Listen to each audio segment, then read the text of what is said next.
You are standing in an empty house, not empty because you moved in, empty because everything moved out. The furniture, the photographs, the smell of coffee in the morning, the sound of another person breathing in the next room. Gone. All of it.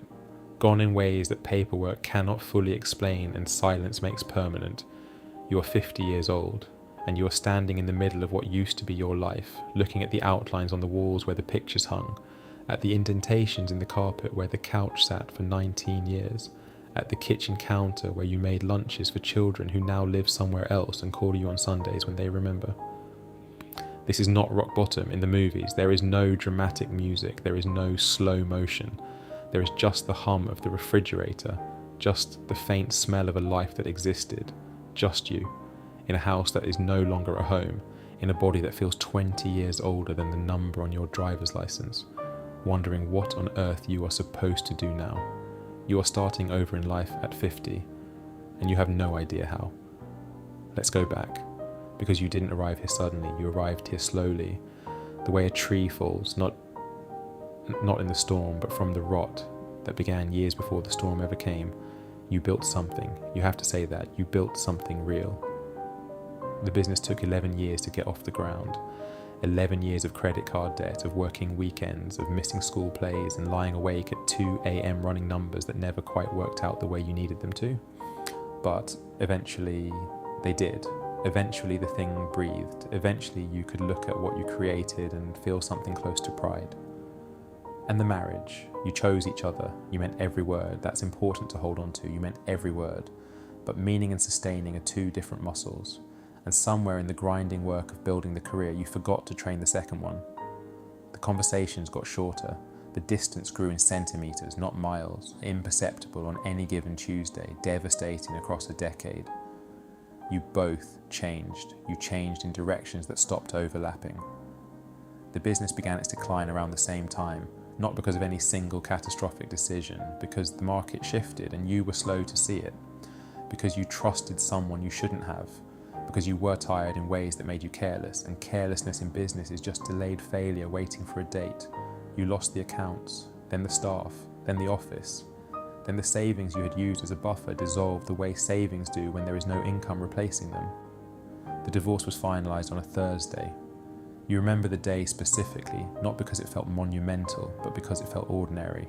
You signed things, you shook a hand, you walked to your car and sat in the parking lot for 40 minutes doing nothing. And here is what nobody prepares you for. The grief of losing a life you built is different from the grief of losing a person. It is shapeless. It has no funeral. Nobody sends casseroles. Nobody checks in after 2 weeks. The world keeps moving and expects you to move with it, and you are standing still in a parking lot on a Thursday, wondering if the thing inside your chest is a heart attack, or just everything you've been swallowing finally pressing back. You tried to hold it together. For the first 3 months after everything came apart, you performed stability. You answered emails, you made calls, you told people you were regrouping and exploring options, and every other phrase that means I don't know what I'm doing, but I cannot afford to let you see that.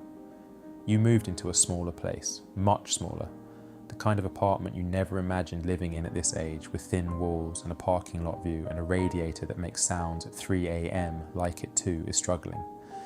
And at night, when the performance was over, you sat with it. The failure, the specific textured weight of it. The way it sat not just in your thoughts, but in your body, in the stiffness of your shoulders, in the way food stopped tasting like much, in the sleep that came in fragments and left you more exhausted than the waking. You started questioning backwards. Every decision, every turning point, every moment where you went left and wondered now, corrosively, obsessively, what right would have looked like. You became an archaeologist of your own wreckage, sifting through the rubble looking for the exact moment you doomed yourself. That question will hollow you. It has no answer that helps.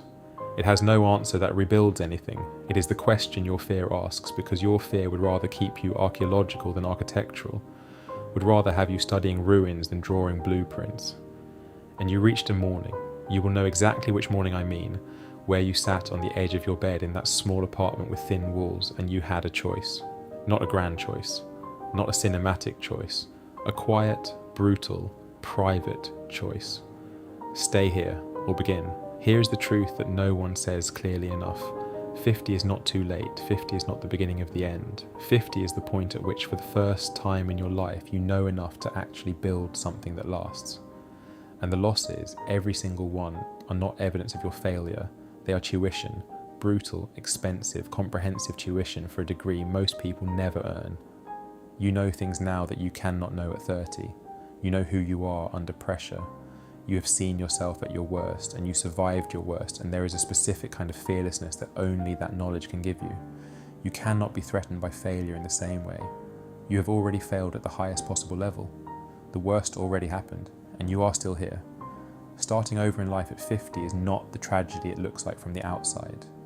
It is a severity of clarity that most people spend their entire lives trying to purchase with lesser pain. You are unencumbered now. You don't have the luxury of comfort. That sounds cruel. It is a gift. Comfort is the most effective anesthetic known to human ambition. It puts the hunger to sleep in ways that poverty and crisis never can. You are awake now, uncomfortably, inconveniently, brutally awake. The man who loses everything at 50 and starts over is not a cautionary tale. He is a study in the kind of courage that cannot be taught in conditions of safety. He is the version of himself that the comfortable version never had to become. You have been broken down to the foundation, and the foundation, when you look at it honestly, is solid. You are still here. That is not nothing. That is everything. Stop waiting for the feeling to arrive before you move. The feeling does not come first. It comes third, maybe fourth. Action comes first. Repeated, unromantic, undramatic action in the absence of any certainty whatsoever. That is the sequence. Commit it. This week, not next week, you identify one marketable skill you have that does not depend on the business that failed. One. Just one. And you write down 3 specific people or organizations that could pay for that skill in the next 90 days. Not theoretically, specifically. Names, industries, problems you could solve for them. You do this not when you feel ready, but today, because ready is not coming to rescue you. You cap your retrospective thinking at 30 minutes per day. Set an actual timer. When you find yourself running the archaeology of your failures at 11 p.m, you write down the thought, close the notebook and do something physical. Walk, not to think, to stop thinking. Your nervous system needs movement the way a machine needs oil, and you have been running dry. You get 1 hour of sleep more than you are currently getting. This is not indulgence. Your cognitive capacity at 50 is directly and measurably tied to sleep in ways that your younger self could compensate around. You cannot compensate anymore. 1 more hour, non-negotiable. You contact 2 people from your professional past this week, not to ask for anything, to reconnect genuinely, to offer something, a referral, an insight, a conversation. Rebuild the network, not as a desperate act, but as a deliberate, sustained, patient reconstruction. Your network did not disappear, it went dormant. Wake it. You set 1 financial boundary that you will not cross. 1 number, 1 line. You know what it is. The point at which you must generate income regardless of what opportunity looks like. You do not wait until you are past that line to act. You act 60 days before you reach it. You stop explaining your situation to people who require an explanation to value you. Your energy is finite and explanation is expensive. Spend it only where it compounds. You do not announce a comeback. Comebacks announced are performances. Comebacks executed are facts. Every single morning, before anything else, you do one thing that moves the new structure forward. Not a big thing. A real thing. Small, specific, and done. The momentum is not waiting for you. You are the momentum. Here is what starting over in life at 50 actually is. It is not a second chance. Second chance implies the first one was wasted. It wasn't. It built you in ways that cannot be replicated by anything softer. The failures, the losses, the empty rooms, the parking lot Thursdays, they are not the story of a man who fell apart. They are the education of a man who is only now, finally, fully equipped. The empty house was not an ending. It was the clearing of a site. You don't build the same building twice. You don't carry the old blueprints forward. You stand on a cleared site with decades of knowledge in your hands and the particular freedom of a person who has already survived the worst, and you begin differently. Not recklessly, not desperately, deliberately. The world does not hand second acts to people who perform grief indefinitely.